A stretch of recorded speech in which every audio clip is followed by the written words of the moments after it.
दोस्तों, welcome to money stalkers. तो इस वीडियो के अंदर हम लोग बात करने वाले हैं मल्टीपल स्टॉक्स के बारे में। तो चलिए सबसे पहले हम लोग बात करेंगे एचसीएल के बारे में। तो एचसीएल टेक्नोलॉजीज की अगर बात की जाए तो ऑलमोस्ट हमें आज के दिन 3% की रैली एचसीएल कंपनी के अंदर नजर आ चुकी है। एंड साथ में 1270 रुपये के आसपास हमें कहीं ना कहीं एचसीएल टेक्नोलॉजीज की क्लोजिंग नजर आ चुकी है। अभी आपको बताए फंडामेंटल दोस्तों कंपनी बहुत ज्यादा स्ट्रॉन्ग, क्योंकि अपडेट्स हमें नजर आए हैं जिस अपडेट्स की वजह से इतना फंडामेंटल स्ट्रॉन्ग कंपनी के अंदर 3% की रैली नजर आ चुकी है। तो वैसे दोस्तों अगर आप देखोगे ना तो कंपनी के अंदर दोस्तों कोई भी हमें अपडेट्स नहीं आया। तो आप बोलेंगे सर इस कंपनी के अंदर फिर तेजी कैसे आए। देखिएगा, मैंने पहले भी आपके साथ शेयर किया था ये जो कंपनी जो के बारे में जो हम लोग बात करते हैं ना, जैसे कि एचसीएल टेक्नोलॉजीज के बारे में, जहां कंपनी के अंदर पिछले कुछ दिनों से गिरावट हमें जो नजर आया था, मैंने उसी वक्त आपके साथ बोला था ये गिरावट कोई कंपनी के अंदर नेगेटिव न्यूज नहीं आई। ये जो गिरावट है ना पूरे मार्केट की वजह से, पूरे स्टॉक मार्केट के अंदर अलग अलग सेक्टर के अंदर मल्टीपल स्टॉक्स के अंदर ये गिरावट नजर आई है। कोई नेगेटिव खबर की वजह से गिरावट नहीं हुआ। मार्केट गिरा इसी की वजह से, ये सेक्टर गिरा इसी की वजह से स्टॉक्स के अंदर गिरावट नजर आया। लेकिन जब भी मार्केट रिवर्सल होगा, मार्केट के अंदर रिकवरी आएगी, मार्केट के अंदर तेजी आएगी, तभी तभी इन कंपनीज के भी अंदर हमें तेजी आएगा। लेकिन फंडामेंटल स्ट्रॉन्ग कंपनी के ही अंदर रिकवरी आएगा, उसके अंदर ही रैली नजर आ जाएगा। इस वीडियो के अंदर कुछ अपडेट्स के बारे में बात करेंगे, जिस अपडेट्स के द्वारा आपके अंदर बहुत ही शानदार तरीके से कॉन्फिडेंस हमें डेवलप हो पाएगा। पिछले एक सालों का परफॉर्मेंस अगर एचसीएल टेक्नोलॉजीज का देखोगे तो ऑलमोस्ट हमें 23% तक का रिटर्न शेयर होल्डर्स को प्रोवाइड करके दिया हुआ है। यानी कि कहीं ना कहीं दूसरे, अगर आप आईटी सेक्टर से इस कंपनी को अगर आप कंपेयर करेंगे ना, तो जो जो कंपनी बैंकिंग फाइनेंशियल सर्विसेज के अंदर अपना सर्विस प्रोवाइड करते हैं दोस्तों, उन्हीं कंपनीज के अंदर सबसे ज्यादा रिकवर नजर आया। और वो कंपनीज हमें ज्यादा रिकवर होते हुए बिल्कुल भी नजर नहीं आए।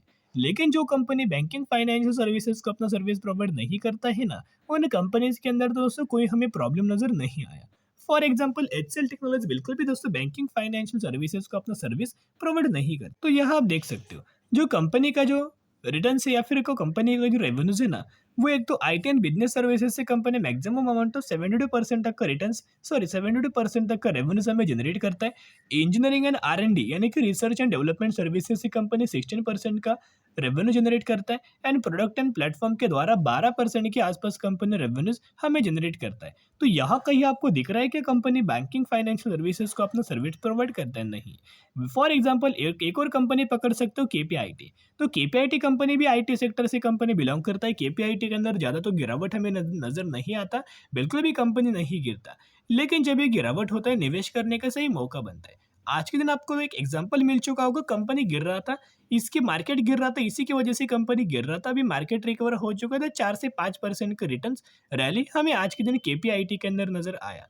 कहने का मतलब इतना ही है कि थोड़ा बहुत हमें जो कंपनी बैंकिंग फाइनेंशियल सर्विसेज को सर्विस प्रोवाइड करता है ना, थोड़ा बहुत और हमें पैनिक लेवल प्रेशर लोगों को दे सकता है। लेकिन बिल्कुल भी उन कंपनीज के अंदर, विप्रो, इन्फोसिस, टीसीएस के अंदर माल बिल्कुल भी नहीं बेचना। अच्छी कंपनी है, आने वाले सालों में बहुत ही अच्छे खासे रिटर्न आपको बना के दे सकता है। चलिए एक एक डेटा के बारे में हम लोग बात करेंगे। अगर आप आज के दिन का डिलीवरी बेस्ड पैटर्न देखोगे ना, तो ऑलमोस्ट हमें आज के दिन एचसीएल टेक्नोलॉजीज के अंदर 65% तक की डिलीवरीज नजर आ चुकी है। क्या आपको लगता है ये जो डिलीवरीज हमें जो नजर आया है ना, क्या इसमें से 100% रिटेलर्स ने बाइंग किया है? नहीं, बिल्कुल भी नहीं। इसके अंदर हमें म्यूचुअल फंड्स के द्वारा खरीदारी नजर आया, एफआईएस के द्वारा खरीदारी नजर आया, एंड डीआईएस के द्वारा भी खरीदारी नजर आ रहा है। वैसे तो एक्चुअल बेसिस के ऊपर दोस्तों अगर आप देखोगे ना, तो जब जब भी हमें एचसीएल टेक्नोलॉजीज के अंदर गिरावट होता है ना, वैसे डिलीवरीज बहुत ज्यादा हायर हमें नजर आती है। फॉर एग्जाम्पल आज के जो वॉल्यूम था, ऑलमोस्ट हमें 27 लाख के आसपास था, 65% का डिलीवरीज। कल के दिन जो गिरावट हुआ था, मार्केट पूरा गिर रहा था, लगातार गिरावट हो रहा था, जिसकी वजह से 47 लाख का वॉल्यूम, 65% का डिलीवरीज। फिर पिछले एक हफ्ते का एवरेज देखोगे, 25 लाख का वॉल्यूम, 61% की डिलीवरीज। एंड पिछले एक महीने का एवरेज देखोगे तो 26 लाख का वॉल्यूम, 54% की डिलीवरीज। तो डिलीवरीज अगर आप देखोगे 50 से लेके 70% के आसपास हमें डिलीवरी एवरेजली एचसीएल टेक्नोलॉजीज के अंदर नजर आ रही है। And FIS, DIIs, mutual funds लगातार माल बाइंग कर रहे हैं। तो बहुत सारे लोग बोलते हैं कि सर आप कैसे आप बोल सकते हो कि FIS, DIIs and mutual funds खरीदारी कर रहे हैं। तो चले मैं आपके साथ म्यूचुअल फंड्स का डेटा शेयर करना चाहूँगा सितंबर 2023 का, जिसकी वजह से आपके अंदर कॉन्फिडेंस डेवलप हो जाएगा और प्रूफ के साथ हम लोग बात कर पाएंगे। देखिएगा, ये जो डेटा है सितंबर 2023 का एकदम अपडेटेड डेटा है और कौन सी कंपनी है, एचएल टेक्नोलॉजीज है, जहां इस कंपनी के अंदर 115 म्यूचुअल फंड्स की बाइंग एंड 80 म्यूचुअल फंड्स की सेलिंग नजर आ चुकी है। कहीं ना कहीं मैक्सिमम के अंदर देखोगे लगातार दोस्तों खरीदारी हमें म्यूचुअल फंड्स के द्वारा एचएल टेक्नोलॉजीज के अंदर नजर आ रही है। और एचएल टेक्नोलॉजीज का अगर आप दोस्तों सेल्स ग्रोथ देखोगे तो ऑलमोस्ट हमें सेल्स ग्रोथ का मैक्सिमम पिछले 10 सालों में 17%, पिछले 5 सालों में 15%, पिछले 3 सालों में 13%। प्रॉफिट ग्रोथ अगर आप देखोगे 20% पिछले 10 सालों में, फिर पिछले 5 सालों में 10 से 12% का एवरेज है। फिर सीएजीआर दोस्तों अगर आप देखोगे तो पिछले 10 सालों में 16%, पिछले 1 सालों में 19%। तो कहीं ना कहीं अगर आप देखोगे 15 से लेके 20% के आसपास इनका सीएजीआर हमें एवरेजली नजर आ रहा है। क्योंकि अच्छी कंपनीज के अंदर अगर जो कंपनी अच्छा सीएजीआर देता है ना, वो कंपनी बहुत ही अच्छा खासा आने वाले सालों में परफॉर्म करके दे देता। तो चलिए एचएल टेक्नोलॉजीज के अंदर दोस्तों अभी हम बात करेंगे टेक्निकल चार्ट पैटर्न्स के बारे में। यहाँ अगर आप देखोगे बहुत बार दोस्तों बहुत सारी कंपनीज के अंदर हमने एनालिसिस किया था, कहीं ना कहीं वही एनालिसिस ऑलमोस्ट हमें 80% एक्यूरेसी के साथ हमें वर्कआउट होते हुए नजर आ जाती। तो चलिए टेक्निकल चार्ट पैटर्न्स अगर आप देखोगे तो यहाँ से दोस्तों एक ट्रेड लाइन हमने ड्रॉ किया था, आपको याद होगा प्रीवियस चैनल की ऊपर आप जाइएगा, उसके अंदर एचएल टेक्नोलॉजीज के बारे में जब जब हमने डिस्कस किया था ना, टेक्निकल चार्ट पैटर्न्स के बारे में 100% बात किया था।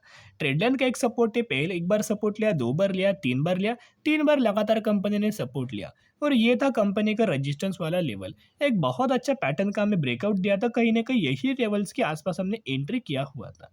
अभी बहुत ज़्यादा अच्छा खासा कंपनी और हमें रिटर्न दे रहा था। सबसे पहले टारगेट हमारा 1360 रुपये का था, लेकिन वहाँ तक कंपनी बिल्कुल भी नहीं गया, वहीं से गिरावट हमें होना स्टार्ट हुआ। अभी फिर से रैली आते हुए नजर आए हैं, कहीं ना कहीं 1200 रुपये के आसपास हमें कंपनी ने सपोर्ट लिया हुआ है और यही से रिवर्सल आना स्टार्ट हो चुका है।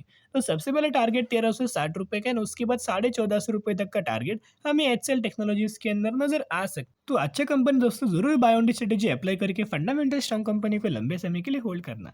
अभी हम बात करने वाले हैं हिंदुस्तान यूनिलीवर लिमिटेड के बारे में, यानी कि एचयूएल के बारे में बात करेंगे। हिंदुस्तान यूनिलीवर के बारे में हम लोग बात करेंगे क्योंकि 1400% तक का रिटर्न शेयर होल्डर्स को बना के दे चुका है एंड 2480 रुपये के आसपास हमें क्लोजिंग नजर आया है। मैक्सिमम के अंदर देखोगे बहुत ही कंसिस्टेंटली परफॉर्मेंस है और इस कंपनी ऑलमोस्ट 6 लाख करोड़ का मार्केट कैप यानी कि लार्ज कैप कैटेगरी से बिलोंग करता है, एफएमसीजी सेगमेंट से ये कंपनी बिलोंग करता है।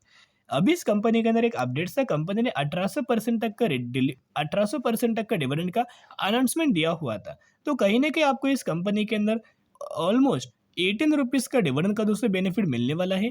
तो ज़रूर इस कंपनी को चेकआउट करना, कंपनी बहुत अच्छा है, फंडामेंटली कंपनी ज़रूर दोस्तों स्ट्रांग है। तो डिविडेंड का अगर आप बेनिफिट लेना चाहते हो ना, तो स्टडी करना, एनालिसिस करना, उसके बाद निवेश करने की कोशिश करना, क्योंकि ये कंपनी एक स्लो चलने वाली कंपनी, लेकिन कंसिस्टेंटली आपको आने वाले साल में बहुत ही सेफर साइड से ये कंपनी के अंदर रिटर्न मिल जाएगा। अभी हम बात करने वाले हैं बीसीएल इंडस्ट्रीज लिमिटेड के बारे में। जो बीसीएल इंडस्ट्रीज कल के दिन ऑलमोस्ट हमें 500 रुपये के आसपास हमें दोस्तों ट्रेड कर रहा था, लेकिन आज के दिन ऐसा हुआ क्या जिसके अंदर 50 रुपये के आसपास हमें प्राइस शो हो रहा है। एंड बीसीएल इंडस्ट्रीज के अंदर आज के दिन ऑलमोस्ट हमें 90% की गिरावट हमें नजर आए हैं। डायरेक्टली दोस्तों ये जो प्राइस है ना, लगातार हमें गिरावट नजर आया। 90% का गिरावट आपको अपने पोर्टफोलियो के अंदर दिख रहा होगा, अगर आपके पोर्टफोलियो के अंदर ये कंपनी होगा तो ऐसा हुआ क्या? ये दोस्तों कोई गिरावट नहीं है, इसे प्राइस एडजस्टमेंट बोल सकते हो। बीसीएल इंडस्ट्रीज ने, आपको याद होगा मैंने लगातार शेयर किया था, अपडेट दिया था कि 1:10 रेशियो के अंदर स्प्लिट का अनाउंसमेंट किया था, यानी कि एक के बदले आपको 10 शेयर ये कंपनी देने वाला था। तो क्या होता है ना, जो भी दोस्तों कंपनी स्प्लिट अनाउंसमेंट करता है ना, उस स्प्लिट का कोई एक डेट होता है। तो आज के दिन में बीसीएल इंडस्ट्रीज का एक डेट था स्प्लिट का, तो जिसकी वजह से जो प्राइस कंपनी का चल रहा था ना 500 डिवाइडेड बाय अगर आप 10 करेंगे तो ये इस प्राइस रेंज के आसपास हमें कंपनी करंटली ट्रेड करती हुई दिख जाएगी। तो जो शेयर्स आपको एक के बदले 10 शेयर मिलने वाले हैं ना, वो अगले 8 से 10 दिनों के अंदर आपके डीमेट अकाउंट के अंदर वो शेयर्स क्रेडिट हो जाएंगे एज पर द ब्रोकर। तो अच्छी कंपनी है, जरूर कंपनी के बारे में स्टडी करना एंड उसके बाद निवेश करने की कोशिश कर सकते हो। फिर मिलेंगे, बाय।